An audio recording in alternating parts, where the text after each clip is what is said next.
Bismillahirrahmanirrahim. Assalamualaikum warahmatullahi taala wabarakatuh. Alhamdulillah, kita bersyukur kepada Allah Taala pada hari ini bersama dengan Ustaz dalam kelas Al-Quran dan Fardu Ain dalam pelajaran ibadah. Pelajaran ibadah kita pada hari ini kita akan belajar berkenaan dengan contoh solat sunat dan juga perbezaan antara solat fardu dan juga solat sunat. Sebelum ini kita telah mempelajari apakah maksud solat sunat dan juga dalil disyariatkan solat sunat dalam Islam. Pada hari ini cuba kita lihat sama-sama berkenaan dengan contoh solat sunat. Jom kita sama-sama lihat apakah contoh solat sunat. Antara contoh solat sunat, pertama, contoh solat sunat mempunyai dua jenis. Ada solat sunat yang tidak disunatkan berjamaah.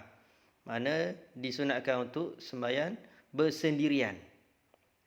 Itu lebih afdal, lebih elok daripada solat berjamaah.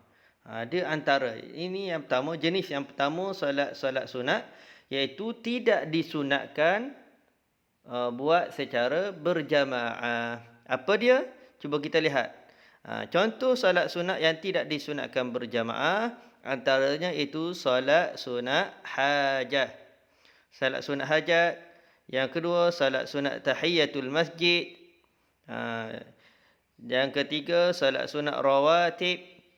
Yang keempat, solat sunat isyraq. Yang kelima, solat sunat duha. Yang keenam, solat sunat tahajud. Dan yang ketujuh, solat sunat taubah. Keseluruhan ini nanti kita akan pelajari seterusnya. Bilakah solat-solat sunat ini, berapakah rakaat yang disunatkan untuk kita laksanakan solat sunat tersebut, apakah niatnya dan apakah kelebihan. Itu kita akan belajar pada masa akan datang. Cuma pada hari ini, murid kena jelaskan, kena beri perhatian dan kena faham bahawa antara contoh solat sunat yang tidak disunatkan berjamaah ada 7 inilah. Dan ada beberapa lagi yang lain. Cuma ini beberapa contoh solat sunat yang tidak disunatkan berjamaah. Dia sembahyang sunat, tapi pelaksanaan dia seeloknya buat secara bersendirian. Okey, yang seterusnya kita lihat contoh solat sunat yang kedua, iaitu disunatkan berjamaah. Ini berbeza. Yang pertama tadi tak disunatkan berjamaah.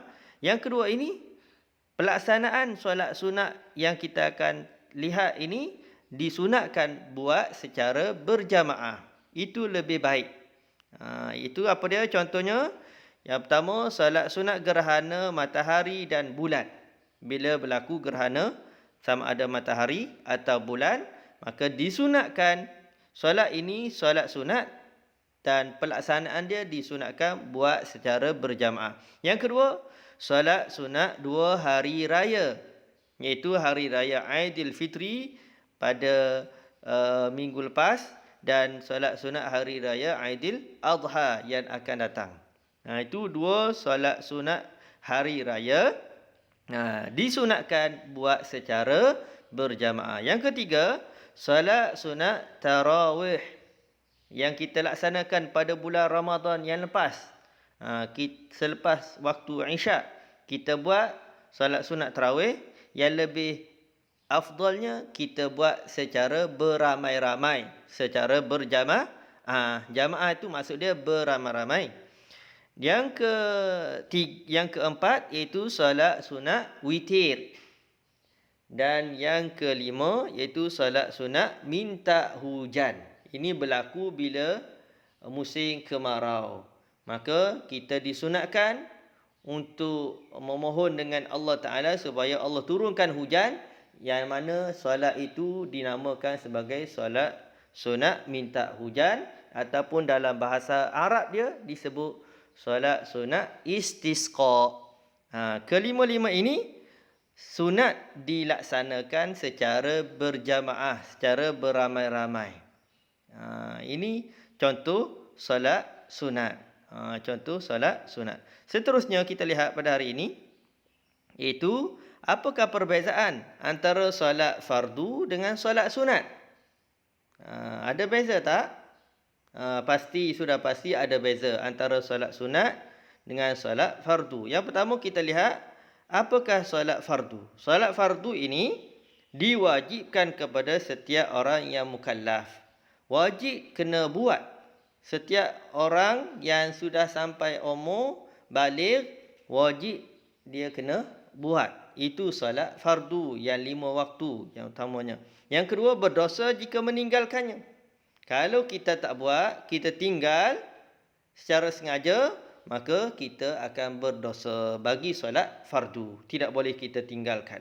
Wajib. Dan yang ketiga, solat fardu ini juga adalah ibadat asas untuk membuktikan ketaatan kita kepada Allah. Kerana Allah yang mewajibkan pada peristiwa berlakunya Isra' dan Mi'raj yang Nabi terima syariat salat di Sidratul Muntaha. Ini bukti kecintaan, ketaatan kita kepada Allah dengan kita laksanakan solat fardu tersebut. Yang 5 waktu. Seterusnya, perbezaan antara solat sunat fardu dan solat sunat. Yang seterusnya kita lihat, solat sunat pula berbeza dengan solat fardu, iaitu bebas sama ada untuk melakukan atau tidak. Terpulang kepada kita sendiri. Sama ada kita nak buat ataupun kita tak mau buat, tidak ada masalah. Dan yang kedua, tidak berdosa jika meninggalkannya. Kalau kita tak buat solat sunat, tak berdosa. Cumanya, kita termasuk orang yang rugi kerana tidak ambil peluang untuk kita laksanakan solat sunat. Walaupun bebas untuk kita lakukan atau tidak, dan tidak berdosa kalau kita tak buat, tapi kita yang rugi. Kerana tak ambil peluang untuk merebut pahala yang disediakan oleh Allah Ta'ala. Yang ketiga, ibadat tambahan untuk mendekatkan diri kepada Allah. Ini bonus. Solat sunat ini adalah bonus untuk kita mendekatkan diri kepada Allah Ta'ala sebagai tambahan solat fardu yang kita laksanakan. Itu sahaja pelajaran kita pada hari ini. Moga-moga apa yang kita pelajari pada hari ini mendapat keberkatan dan manfaat. Wallahu alam. Assalamualaikum warahmatullahi taala wabarakatuh.